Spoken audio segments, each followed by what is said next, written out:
ஹல்லேலூயா. So நம்முடைய தேவன் எப்படிப்பட்ட நமக்கு தேவன் எதை கொடுத்தாலும் எப்படி கொடுக்கறது இல்லைங்க, கஞ்சதனம் பண்றது இல்லை. ரைட். இன்னைக்கு இப்படி இந்த மாதிரி பிரசங்கம் தான் எல்லாருக்கும் ரொம்ப ஆசை. Our God is a God of abundance. Amen. Hallelujah. So அவர் என்ன பண்றார், நமக்கு கொடுக்கும் போது he loves to give. வானத்தின் பல கனிகளை திறந்து இடம் கொள்ளா போக மட்டும்தான் நமக்கு கொடுக்கிறவரா இருக்கிறார். நம்ம இடம் கொள்ளமா எல்லாம் இடம் கொள்ளா மட்டும் போகிறவரா கொடுக்கிறாருன்னா உடனே நமக்கு என்ன வேணும், எங்க மனசு போகணும்னு சொல்லுங்க. பாரு, அவங்களுக்கு வீடு வேணுமா, வேற யாருக்கு என்ன வேணும்? வீடு, காரு, இந்த மாதிரி காரியத்தின் மேலதான் இடம் கொள்ளாம மட்டும் ஆண்டவர் கொடுக்க போகிறாராம். சூட்கேஸா பணம் கொடுக்க போறாராம். ஹல்லேலூயா. கார் கொடுக்க போறாராம். நகை மேல ஆசை இருக்கிறவங்களுக்கு என்ன இருக்கு, அந்த நகை கடைக்கு போயிடுவாங்க. போயிட்டு இந்த நகை வாங்கினா அப்படி இருக்கும், அந்த நகை வாங்கினா ஒரு கொடுங்க ஆண்டவர், கொஞ்சம் வாங்கி போட்டுக்கிறேன். We have this kind of mindset. அதனால என்ன ஆகுதுங்க, தேவனுடைய அபண்டன்ஸ நிறைவ, ஓவர் சூப்பர் அபண்டன்ஸ நாம பெற்றுக்கொள்ள முடியாம இருக்கிறோம். பிகாஸ் அவர் focus is somewhere rather than focusing on God. தேவன் உங்களுக்கும் எனக்கும் ஆயத்தம் பண்ணி இருக்கிறது you cannot comprehend. அவர் சொல்ற, கண்ணு பார்க்கல, காது கேட்கல, இருதயத்தில் தோன்றவும் இல்லை. கொஞ்சம் யோசித்து பாருங்க. உங்க கண்ணு பார்க்காதது, உங்க கண்ணு ஏதாச்சும் பார்க்காம இருக்குதா? நீங்க தெருவுல போனா எல்லாத்தையும் பாக்குறோம், ரோட்ல போனா பாக்குறோம். ரைட். காஞ்சி போனதையும் பாக்குறோம், பசுமையா இருக்கிறதையும் பாக்குறோம், தேவை இல்லாததையும் பாக்குறோம், தேவை இருக்கிறதையும் பாக்குறோம். ஒரு கடைக்கு ஏதாச்சும் வாங்க போனோம்னா என்ன பண்றோம், எல்லாத்தையும் கொஞ்ச நேரத்துல ஸ்கேன் பண்ணிடுறோம். கண்ணு அப்படி போயிட்டு அப்படி வரத்துக்குள்ள எது நல்லா இருக்குது எது நல்லா இல்லைன்னு சொல்லிடுறோம். Right. That is the power of the eyes God has given. எல்லாம் ஸ்கேன் பண்ணிடுறோம். நீங்க மொபைல் எடுத்து அந்த அப்படி திருப்பினாலும் ஆகாது, அதுக்குள்ள கண் எல்லாத்தையும் ஸ்கேன் பண்ணி எடுத்துரும். ஸ்கேன் பண்றது மாத்திரமல்ல, எங்க போய் பிரெயின்ல ஸ்டோர் ஆயிருது, மெமரைஸ் ஆயிடுது. நீங்க எவ்வளோ ஜிபி போட்டாலும் மொபைல்ல போட்டீங்கன்னா இவ்வளவுதான் ஜிபி, 256 GB இல்ல 512 GB இவ்வளவுதான் போட முடியும். ஆனா இந்த மூளைக்குள்ள ஆண்டவர் நீங்க பிறந்ததுல இருந்து யோசிச்சு பாருங்க, எவ்வளோ ஜிபி ரொப்பி வச்சிருக்கிறோம். அதை நிறைய குப்பையதான் ரொப்பி வச்சிருப்போம். அதை டெலீட் கூட பண்றது இல்லை, நாம எரேஸ் பண்றது இல்லை. எல்லாத்தையும் இல்ல, இருந்தா பரவாயில்ல, இருந்தா என்ன இப்படிதான் நம்ம வாழ்ந்து கொண்டு இருக்கிறோம். நம்ம வீட்டுல கூட நிறைய பொருளை வாங்கிட்டு இருந்தா என்ன கடைசியில் எங்க போனோம், குப்பை தொட்டிக்கு போகிற காலம் வர வரைக்கும் அது அங்கதான் இருக்கும். அப்புறம் வேண்டாம் வெறுப்பா எடுத்து போடுவோம். ரைட். அவர் God is a God of abundance. அவரை நான் போன முறை கூட சொன்னேன், அவர் வானத்தையும் சகலத்தையும் அவர் வைத்து இருக்கிறார். பூமி என்ன பண்ண இருக்கிறாரு, மனுஷருக்கு கொடுத்து இருக்கிறார். எங்க இருக்குது அந்த வசனம்? பூமியை மனுஷனு கொடுத்துறாரு. எங்க இருக்குது? சங்கீதம். எந்த சங்கீதம் பத்தியா? அதுதான் சங்கீதம் 115 சங்கீதம் 16 வசனமா? வானங்கள் கர்த்தருடையது, but he has given the earth to all humanity. மனுக்குலத்துக்கு பூமியை கொடுத்திருக்கிறார். அப்ப உங்களுக்கு எதை கொடுத்திருக்கிறாரு? அவர் எதுவுமே வச்சுக்கல, பரலோகத்துல இருக்க எல்லாத்தையும் கொடுத்துறாரு. இது எனக்கு போதும், ஒரு சிங்காசனம், தேவ தூதர்கள், இது போதும், வச்சுக்க பூமியை.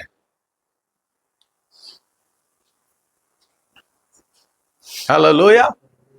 அதுதான் ரோமர் 8:32 சொல்லும். என்னன்னு, சொந்த குமாரன் என்று கூட பாராமல் அவரையே நமக்கு தந்தருளினவர், மற்ற எல்லாவற்றையும். ஹல்லேலூயா. இயேசுவே அவர் சொல்ற, குமாரனை கொடுக்கிறேன், அதோட கூட அவரு கொடுத்த பிறகு என்ன இருப்பது பாருக்குது. Even I am giving. பூமியை மனுஷன்னு கொடுத்தாரா, பரலோகத்தையே கொடுத்துட்டாரு மனுஷத்துக்கு. ஆமென். குமாரனை கொடுத்தாரு, குமாரன் வழி என்ன பண்ணார், பரலோகத்தையே கொடுத்துட்டாரு. ஹல்லேலூயா. மனுஷனுக்கு கொடுத்த பூமியில இருந்து என்ன பண்றாரு, எடுத்து பரலோகத்துல வந்து செட்டில் ஆயிரான்றாரு. உங்களுக்காக ஒரு ஸ்தலத்தை ஆயத்தம் பண்ணி இருக்கிறேன், நான் ஆயத்தம் பண்ணின பிறகு நான் எங்க இருக்கிறேனோ உங்களை நான் அங்கே இருக்கும்படி கொண்டு போக போறேன். That is super abundance. பூமியும் கொடுத்துட்டாரு, பரலோகத்திலயும் இடம் கொடுத்துட்டாரு.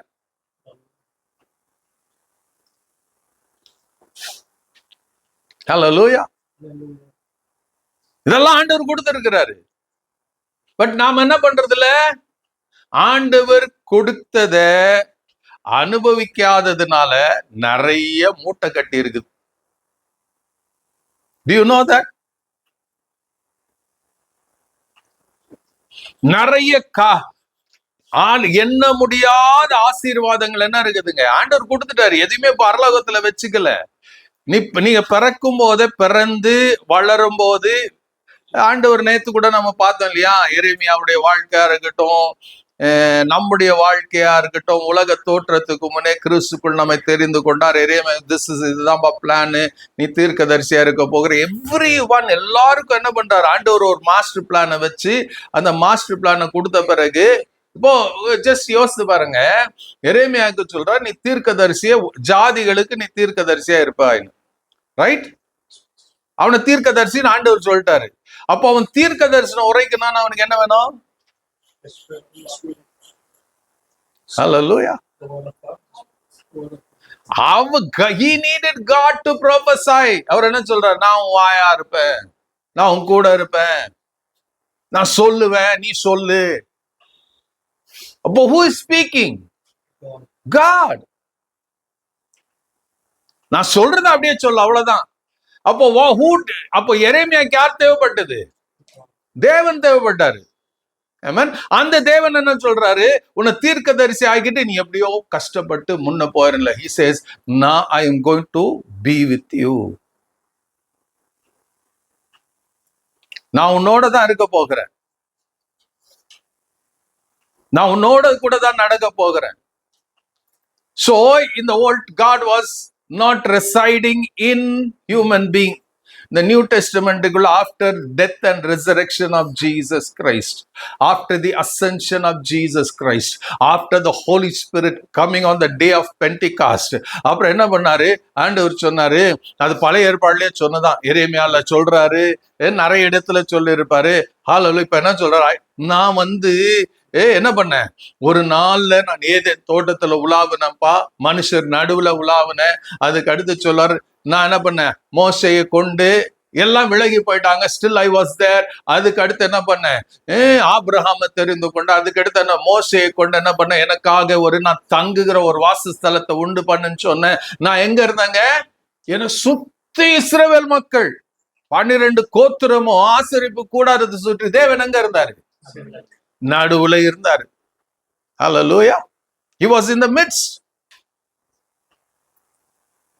அக்கினி ஸ்தம்பத்துல இருந்தாரு, மேக ஸ்தம்பத்துல இருந்தாரு, கண்மலையில இருந்தாரு, மன்னாவுல இருந்தாரு, எல்லாத்திலும் இட் வாஸ் காட். இதெல்லாம் பாக்குறாங்க, but they couldn't recognize God.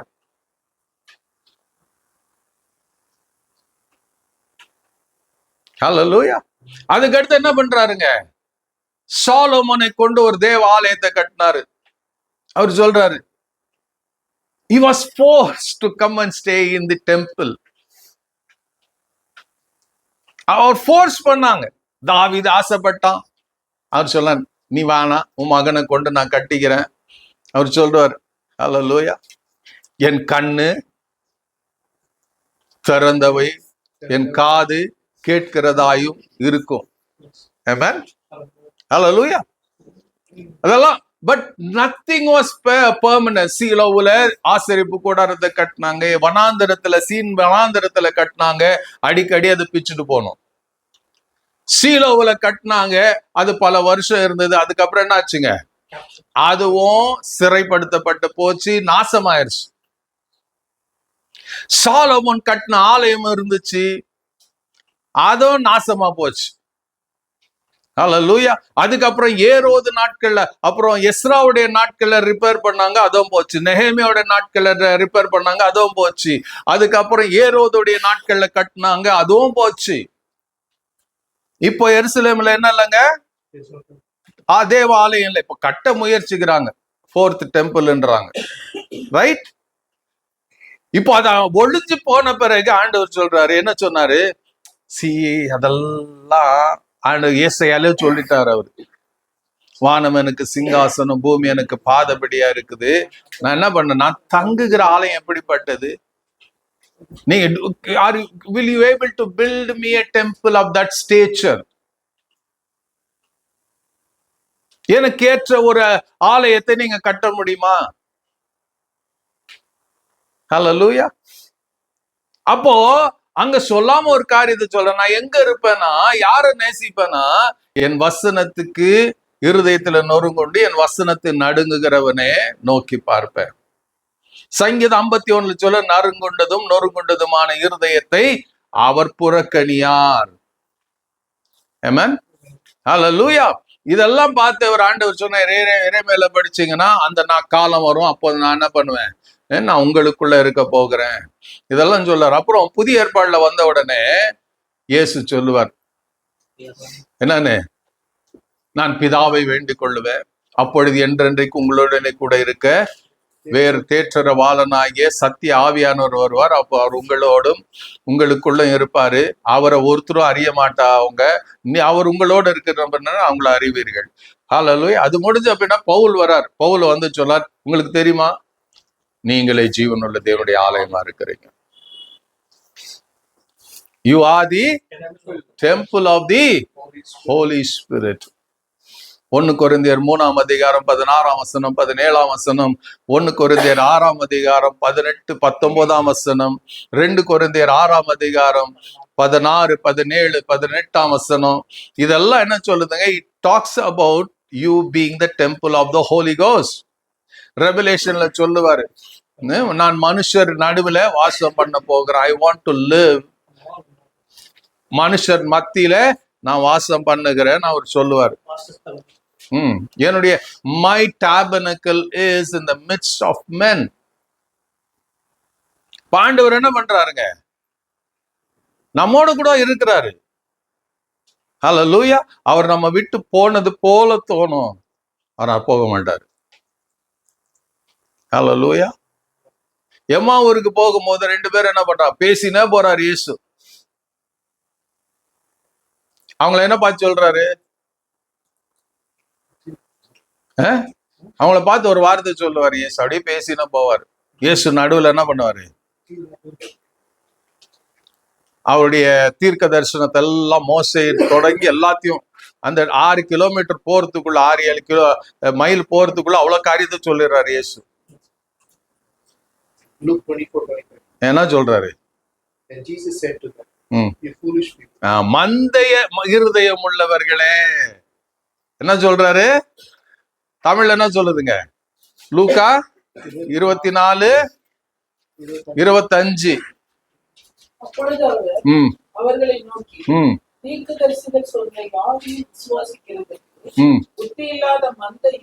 புத்தி இல்லாத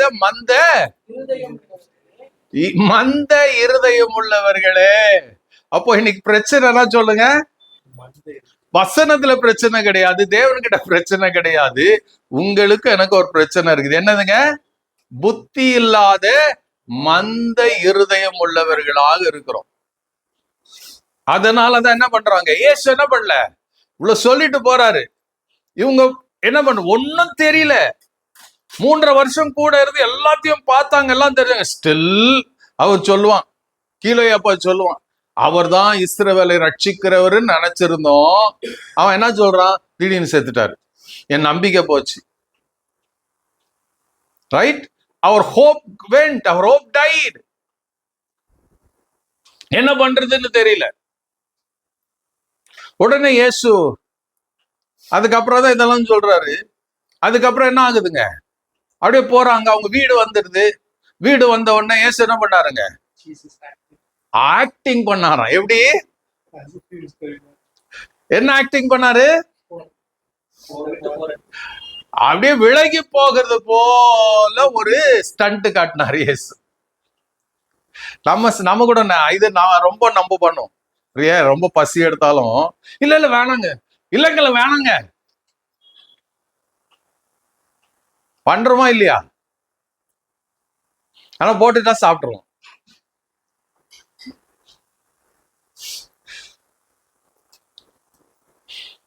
வீட்டுக்கு வாங்க வாங்க வாங்கன்னு சொல்லுவோம், உள்ள வராதிங்க வர. இப்படி எல்லாம் நம்முடைய வாழ்க்கையில இருக்கு. இயேசு என்ன பண்ணாருங்க, கூட தான் நடந்துட்டு வராரு. அவங்க வீடு வந்த உடனே அவங்க வீட்டுக்கு இப்படி பாக்குறாங்க, லெப்ட்ல அப்படி பாக்குறாங்க, இல்ல சாவி எடுத்திருக்கலாம், வீடை தருக்கிறதுக்கு. என்ன பண்ணாரு இயேசு, என்ன பண்ணாரு, அப்படியே கடந்து போகிறவர் போல ஒரு டிராமா ஆடினாரா இயேசு. ஹவ் ஃபன்னி இல்ல நம் ஜீசஸ்.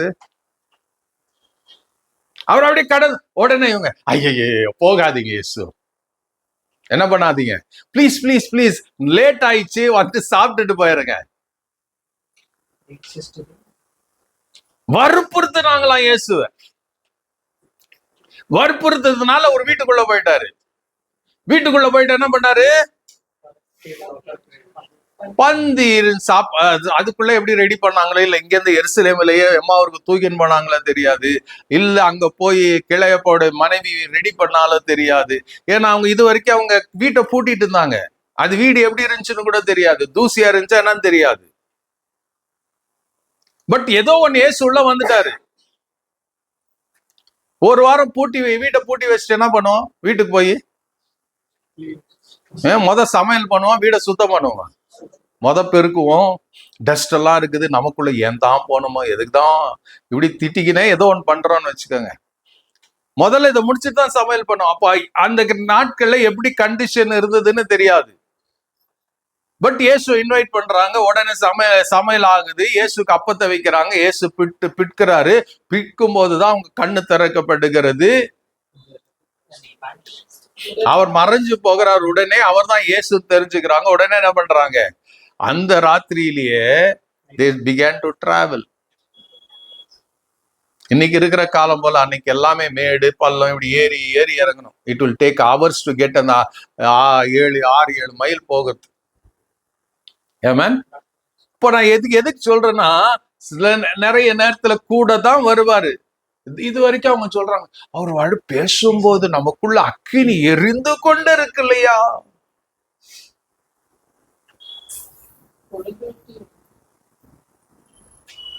இயேசு பேசும்போது அப்புறம் அவர் கடந்து போகிறவர் போல தெரிஞ்சது. ஆனா போயிட்டாரா?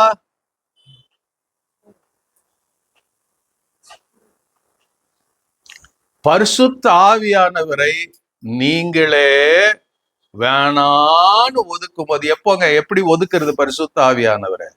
அவருடைய ரத்தத்தை, சிலுவையில சிந்தின ரத்தத்தை அசுத்தம் என்று எண்ணி அவருடைய பரிசுத்த ஆவியானவரை நாம வேண்டாம் என்று சொல்லும் போது, அதிகமா துக்கப்படும் போது அவர் விலகி போகிறவரா இருக்கிறார். எபிரேயர் 10ஆம் அதிகாரம் 9ஆம் அதிகாரமா 10ஆம் அதிகாரத்துல அந்த வசனம் இருக்கும். ஹல்லேலூயா. அந்த வசனத்தை படிக்கலாம். 29ஆம் வசனம் படிங்க. எபிரேயர் 10:29. தேவனுடைய குமாரனை காலின் கீழ் மிதித்து தன்னை பரிசுத்தம் செய்த உடன்படிக்கையின் ரத்தத்தை அசுத்தம் என்று எண்ணி கிருபையினாவே நிந்திக்கிறவன் எவ்வளவு கொடிதான ஆக்கினைக்கு பாத்திரனா இருக்கிறான். இயேசு பூமியில இருக்கும் போது சொன்னாரு, என்னை ஏன் நீ அவமானப்படுத்தினாலும் நான் உன்னை விட்டு போக மாட்டேன். என் ஆவியை நீ என்ன பண்ணாது, பரிசுத்த ஆவியானவர் என்ன பண்ணக்கூடாது, நீ அவரை பிளாஸ்மி பண்ணினா, அவரை நிந்திச்சினா, அவரை அவமானப்படுத்தினா உனக்கு இம்மையில் மாத்திரமல்ல மறுமையிலும் மன்னிக்கப்படாது. Hallelujah. It doesn't mean நான் எப்படி வேணாலும் இருப்பேன், ஆவியானவர் இருப்பார் இல்ல. If you are a true believer in Christ, you tend to do mistakes. அந்த தவறுகள் பண்ணும்போது ஆவியானவர் விட்டு போகிறவர் அல்ல. When again you come with a repentant heart, ஆண்டவர்ட்ட வந்து hallelujah, ஆண்டவரே நான் தவறு செஞ்சிட்டேன்னு சொல்லும்போது once again he fills you. That is the character. அவர் கடந்து போனது போல கொஞ்ச நேரம் அவர் இல்லாத அந்த அவருடைய பிரசனம் இல்லாத இருக்கிற அந்த நேரம் எப்படி தெரியுமா? நரகத்துல இருக்கிறது போல இருக்கும். ஒரு உண்மையான விசுவாசிக்கு, உண்மையான கர்த்தருடைய பிள்ளைக்கு you will never have happiness. சந்தோஷம் வராது. ஏன்னா ஆவியானவர் இருந்தாதான் கொழுந்து விட்டு எரிகிற அக்கினியா உள்ள எரிந்து கொண்டு இருக்க முடியும்.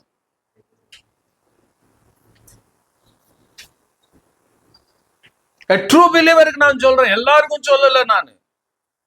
நீ சர்ச்சுக்கு வரலாம், ஆராதிக்கலாம், எல்லாம் ஊழியம் பண்ணலாம், எல்லாம் பண்ணலாம். But after math how to you live? உன் வாழ்க்கை எப்படி இருக்கிறது?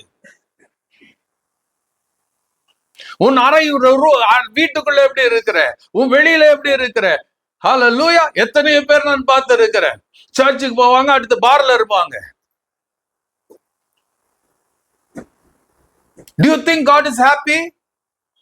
ஆண்டவர் கிருபையின் காலத்துல வச்சிருக்க கிருபை மேல கிருபை மேல கிருபை மேல கொடுக்கிறாரு. இப் யூ ஆர் கண்டினியூலி ஆவியானவரை நிந்திக்கிறது பரலோகத்துக்கு பிடிக்காது.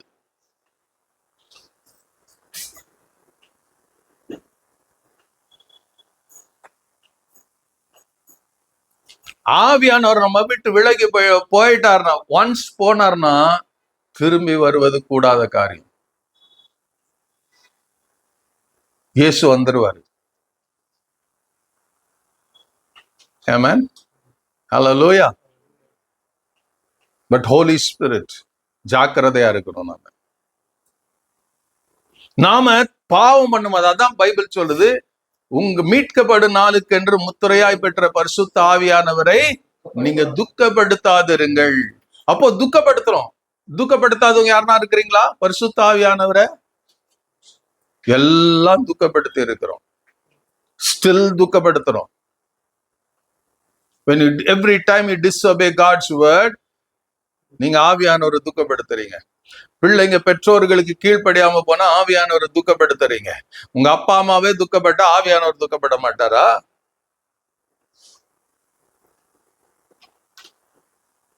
நல்லா தெரிஞ்சுக்கங்க.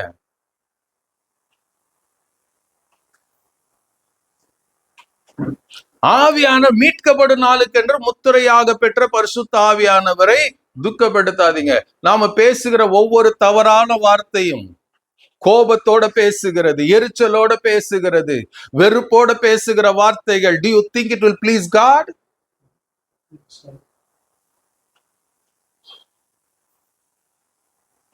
அவர் பெருமைப்படுவாரா? துக்கப்படுத்தாதீர்கள். ஹல்லேலூயா. துக்கப்படுத்தினவரை நீங்க ரீகன்சைல் ஆகும் போது, சரி சரி சரி எதை தெரியாம செஞ்சுட்டு விடு, பாத்துக்கலாம். That is holy spirit. உங்களுக்கு தெரியுமா, ஆவியானவர் நம்முடைய வாழ்க்கையில இருந்து விட்டு விலகி போயிட்டார்னா நரகத்தின் அனுபவம். சவுலுக்கு அதுதான் நடந்தது. தேவன் அவர் விட்டு போன பிறகு அவன் என்ன பண்ணாங்க? தேவனை எடுத்துட்டாராம். தேவனுடைய ஆவியை தேவனை எடுத்துட்டாரு. அதுக்கு பிறகு வாஸ் டார்மெண்டட். அசுத்த ஆவி வந்தது, டார்மெண்டேஷன். அப்போ either you will have the Holy Ghost or an evil spirit. தேவனுடைய ஆவி உங்களை என்ன விட்டு போனா, the next thing is that the demonic spirit will come and have his way. உங்களுக்குள்ள அந்த பிசாசின் ஆவி, அந்தகாரத்தின் ஆவி, பொல்லாத ஆவி வராம தடுக்கிறதே பரிசுத்த ஆவியானவர் தான் உள்ள இருந்து. அதனாலதான் வெளியே வந்து சீண்டி பார்த்துட்டு போறான், கிள்ளிட்டு போறான், உள்ள வர முடியாது.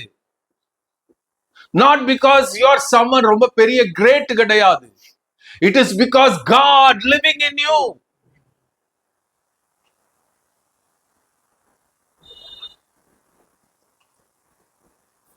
அவர் உள்ள இருக்கிறாருன்னு தெரிஞ்சுக்கணும். அவர் உள்ள இருந்துதான் உங்களை பாதுகாக்கிறாரு. அந்த கிறிஸ்து வராததுக்கு காரணமா இருக்கிறது யாருங்க? பரிசுத்த ஆவியானவர் தான். சபை தான்.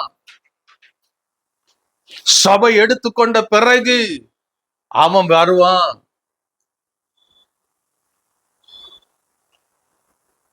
இதெல்லாம் பைபிள்ல தான் எழுதி இருக்குது, எங்கேயோ எழுதப்படல, எங்கேயோ ஏதோ கற்பனை கதெல்லாம் கிடையாது. 2 தெசலோனிக்கர்ல 2ஆம் அதிகாரத்துல நீங்க படிக்கலாம். அது படிங்க, படிச்சிடலாம்.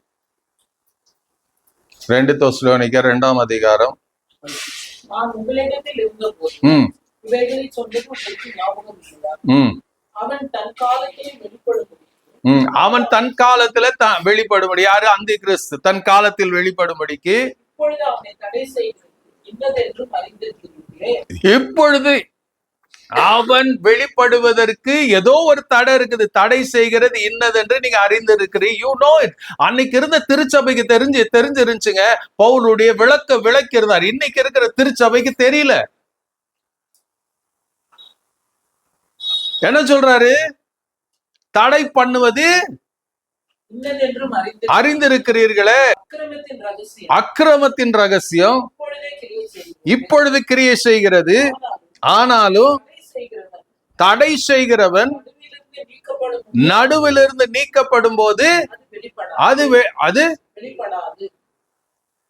நீக்கப்படும் முன் வெளிப்படாது. ரைட்? தடை செய்கிறவன் நீக்கப்படும் முன் வெளிப்படாது.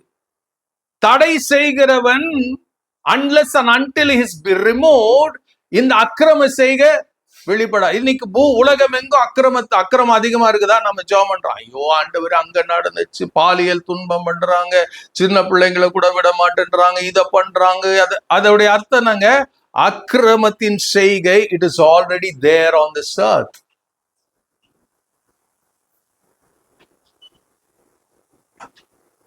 லஞ்சம் வாங்குறது அதுக்குதான், கொலை செய்யறது அதுக்குதான், கொள்ளை அடிக்கிறது அதுக்குதான், ஏமாத்துறது அதுக்குதான். காரணம் என்னங்க?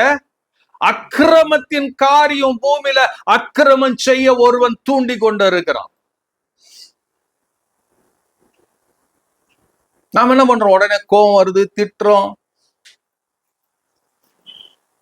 அவன் மனதார ஜெபம் பண்றோம், ஆண்டவரே இதெல்லாம் நடக்க கூடாது. நடக்கும்.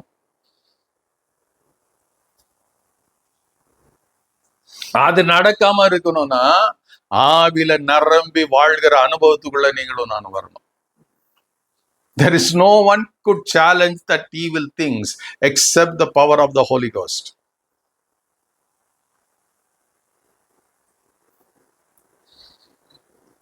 இந்த ஆவியானவர் என்ன பண்றாருங்க? நமக்குள்ளதான் இருக்கிறார், நமக்குள்ள வாசம் பண்ணி கொண்டு இருக்கிறார். எல்லாம் இருக்குது. ஆமென்.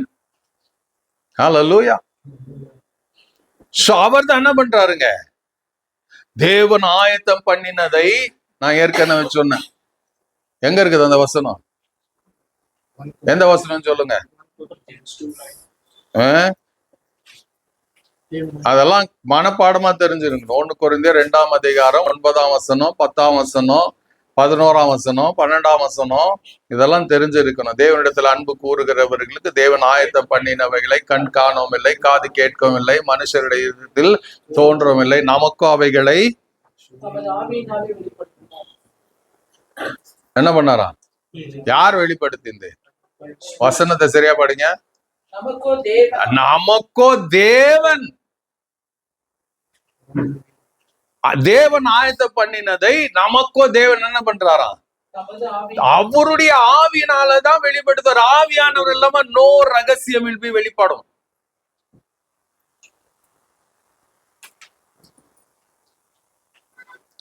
தேவனுடைய காரியங்கள் what God has prepared. நான் ஏற்கனவே சொன்னேன், எல்லாருக்கும் தேவன் என்ன பண்ற ஒரு பெரிய மாஸ்டர் பிளான் வச்சிருக்கிறாரு. நாம because we don't desire, God doesn't give you. அவர் எதுவுமே வச்சுக்கல. நான் ஏற்கனவே ரோமர் 8:32 படி அவர் எல்லாத்தையும் கொடுத்துட்டாரு. nothing is holding in heaven. அவர் பிளான் ப்ளூ பிரிண்ட் எல்லாம் இருக்குது. ஒவ்வொருவரை I want to challenge you. ஒவ்வொருவரை என்ன பண்றாரு? கர்த்தர் அவர் திட்டமிட்டு இருக்கிற சித்தம் கொண்டு இருக்கிற இடத்துக்கு, இல்ல உயர்வுக்கு, இல்ல பதவிக்கு, இல்ல வேலைக்கு, in whatever God has ஒரு செப்பரேட் வழிய ஆயத்தம் பண்ணி வச்சிருக்கிறார்.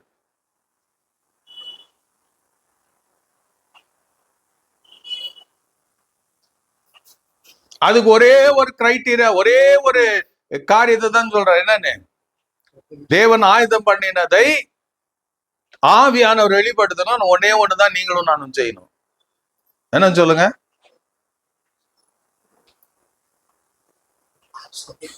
தேவனிடத்துல அன்பு கூறுகிறவர்களுக்கு. Not because you ask. When you begin to love God, உண்மையிலேயும் உண்மையா இடத்துல அன்பு கூர்ந்தோம்னா தேவன் என்ன பண்ணுவார்? ஆவி என்று சொல்ல கொஞ்சம் வெளிப்படுத்தி இருப்பா.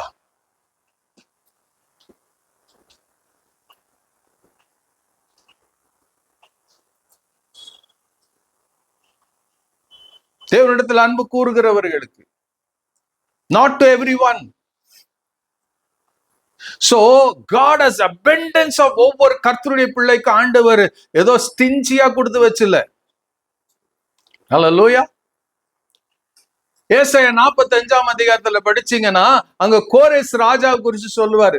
நான் ஏற்கனவே சொன்ன இந்த தீர்க்க தரிசனம் இது நடக்கும் போது, இந்த காரியம் நடக்கும்போது கிட்டத்தட்ட 200 வருஷத்துக்கு முன்னாடி சொன்ன தீர்க்க தரிசனம் அது. ஏசாயா கோரேஸ் பிறக்கிறதுக்கு 200 வருஷத்துக்கு முன்னாடி சொன்ன தீர்க்க தரிசனம் அது. சோ இதெல்லாம் தெரிஞ்சுக்கினாதான் you get excited about God. 200 வருஷத்துக்கு முன்னாடி அவன் யாருன்னு தெரியாது, எங்க இருக்க போறான்னு தெரியாது, எங்க பட் காட், தேவன் என்ன பண்றாரு? கோரேஸ் என்னுடைய தாசன் இவரெல்லாம் சொல்றாரு. நீ என்ன தெரிஞ்சுக்கல, நான் உன்னை தெரிஞ்சுக்கிட்டேன். கொண்டு வந்துட்டு அவர் சொல்லுவாரு. ஏசாயா 45ல நீங்க படிக்கும் போது அவன் என்ன பண்ணுவாராம்? வெண்கல கதவுகளை உடைப்பாராம், இரும்பு தாழ்பால்களை முறிப்பாராம். அதெல்லாம் பண்ணிட்டு என்ன பண்ணுவாராம்? இரும்பு தாழ்பால்களை முறித்து அந்தகாரத்தில் இருக்கிற பொக்கிஷத்தையும் ஒளிப்பிடத்தில் இருக்கிற புதையல்களையும் உனக்கு கொடுப்பேன்.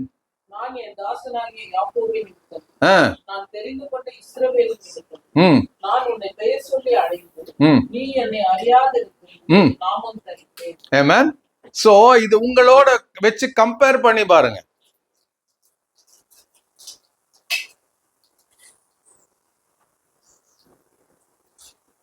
உங்களோட வச்சு கம்பேர் பண்ணி பார்க்கணும். அப்ப ஆண்டவர் யாருக்கு சொல்றாரு?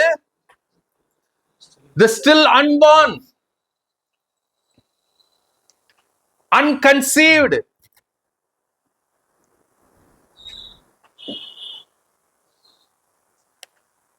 அவன் ஒண்ணுமே இல்ல. 200 வருஷத்துக்கு முன்னாடி ஸ்டில் ஹூ இஸ் ரூலிங், ஏதோ ஒரு ராஜா ஆண்டு கொண்டு இருக்கிறான். அதுக்கப்புறம் நேபுகாத் நேச்சர் வருகிறான். சோ அவனுடைய ஆட்சிக்கு பிறகு நடக்க வேண்டிய ஒரு காரியத்தை ஆண்டவர் சொல்றாரு. Because he is going to destroy Babylon. எல்லாத்தையும் அழிச்சுட்டு என்ன பண்ண போறான்? அவனுக்கு பாபிலோன் தேசத்துல மறைத்து வைக்கப்பட்ட பொக்கிஷத்தை இவனுக்கு உண்டாக போகிறதா இவன் எடுத்துக்க போறான். அத ஆண்டவர் நேபுகாத் நேச்சர் யாருக்காக சேர்த்து வச்சான்? அவனுக்கும் அவனுடைய வம்சாவளிக்கும் சேர்த்து வச்சான். ஆண்டவர் சொல்றான், அதெல்லாம் அவனை சேர்த்து வைக்க வச்சோன்னு. ஏன் சேர்த்து வைக்க சொன்னா, அவனுக்கு பிளான்ல சேர்த்து வச்சான். நான் என் பிளான்ல அவனுக்கு சேர்த்து வைக்க வச்சேன். என் பிளான் படி அவன் சேர்த்து வச்சுட்டான். நீ ராஜாவான நீ போய் ஜெயிப்ப. ஜெயிச்ச பிறகு என்ன பண்ணுவேன்? அதை நான் உனக்கு கொடுக்க போகிறேன்.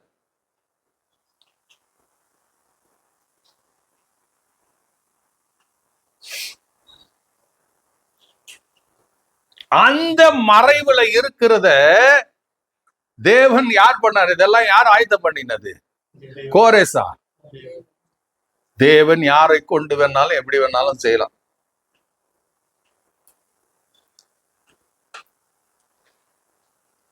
ஹல்லேலூயா.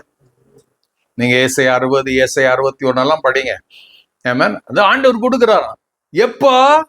200 வருஷத்துக்கு முன்னாடி ஆயுதம் பண்ணாரு.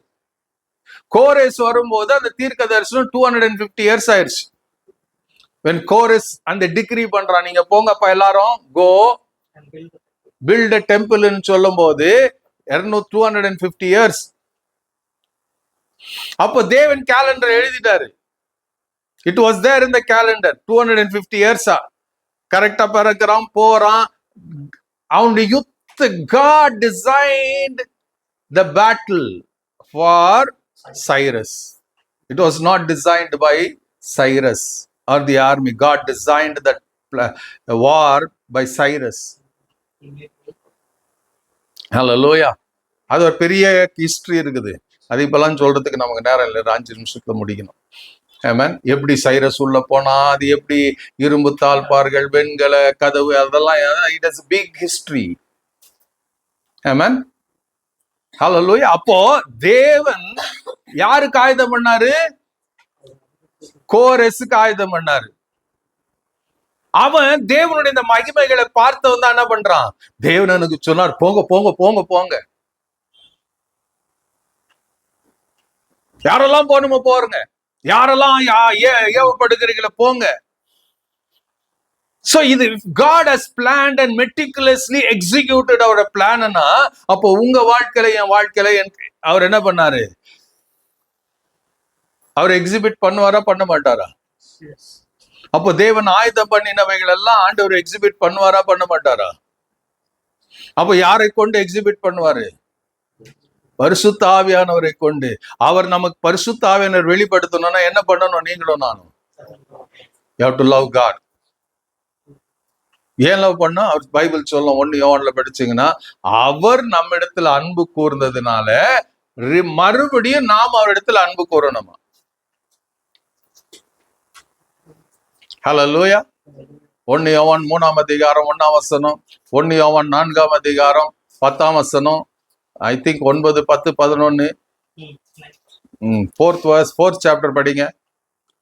3ஆம் அதிகாரத்துல see what kind of love God has for you ன்னு எழுதப்பட்டிருக்கும். 4ஆம் அதிகாரம் 9, 10 வசனம். God showed how much He loved us by sending His Son and only Son into the world, so that we might have eternal life through Him. This is real love. Not that we loved God. Not that we loved God, but that He loved us. But He loved us. And sent His Son as a sacrifice to take away our sins. அப்புறம் என்ன இருக்குது? Dear friends, since God loved us that much, we surely ought to love each other. So if God loved you so much, how do you prove that you love God? உம்மை நேசிப்பேன், உம்மை நேசிப்பேன். இங்க பாட்டு, உள்ளம் வேற எங்கேயோ. அது நேசிக்கிறதா? அன்பு கூறுவேன் இன்னும் அதிகமாய், ஆராதிப்பேன் இன்னும் ஆர்வமாய். உள்ள பாடுதா? உள்ள பாடுச்சா?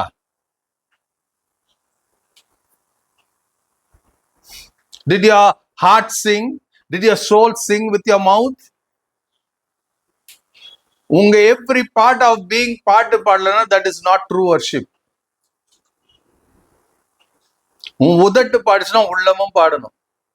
ஃபாதர் ஒரு பாட்டு எழுதினார்லன்னா, நான் பாடும்போது என் உதடு கம்பீரித்து மகிழும், என்னில் மீட்டு கொண்ட என் ஆத்மா அக்களித்து. ரெண்டும் சேர்ந்தாதான் வர்ஷிப்ப. நான் பாடுறேன் பாடுறேன் பாடுறேன்னு பாடினா அது வர்ஷிப் கிடையாது. நிறைய நேரத்துல நம்ம பாடுறது look me, look to me, look to me, அது ஒன்னும் பிரயோஜனப்படாது. நான் பாடும்போது என் உதடும் பாடணும், என் ஆத்துமாவும் பாடணும். அதுதான் அவருக்கு மகிமை கொண்டு வரும். ஹல்லேலூயா. அப்ப அன்பு கூறுதுன்னா என்னங்க?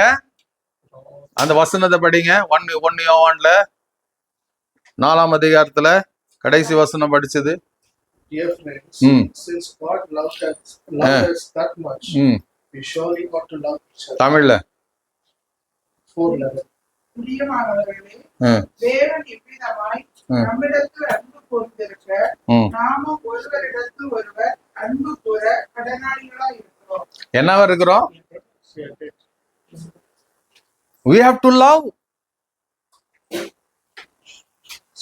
தேவன் என்ன பண்ணாராம்? இவ்வளவாய் நம்ம அன்பு கூர்ந்தபடினால அவரிடத்துல நம்ம அன்பு கூறுறோங்கிறதுக்கு அவுட்வர்ட் எவிடன்ஸ் என்னங்க? ஒருவரோடு ஒருவர் அன்பு கூற நம்ம கடனாளிகளா இருக்கிறோம். ஹல்லேலூயா. உன்னை என்ன நான் பிடிக்கல, you have no right to tell if you are a true believer in Christ.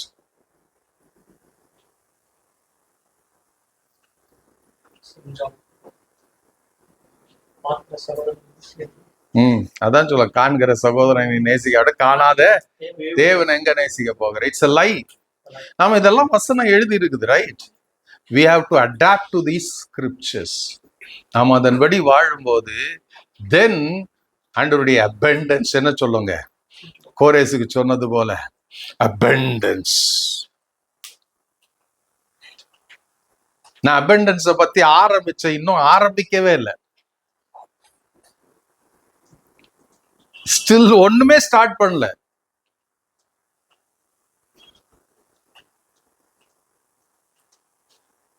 நான் இன்ட்ரடக்ஷன் கொடுக்குற மாதிரி தான் கொடுத்துருக்கிறேன். எனிவே, கர்த்தருக்கு சித்தமான அடுத்த வாரம் பார்க்கலாம். If not some other day.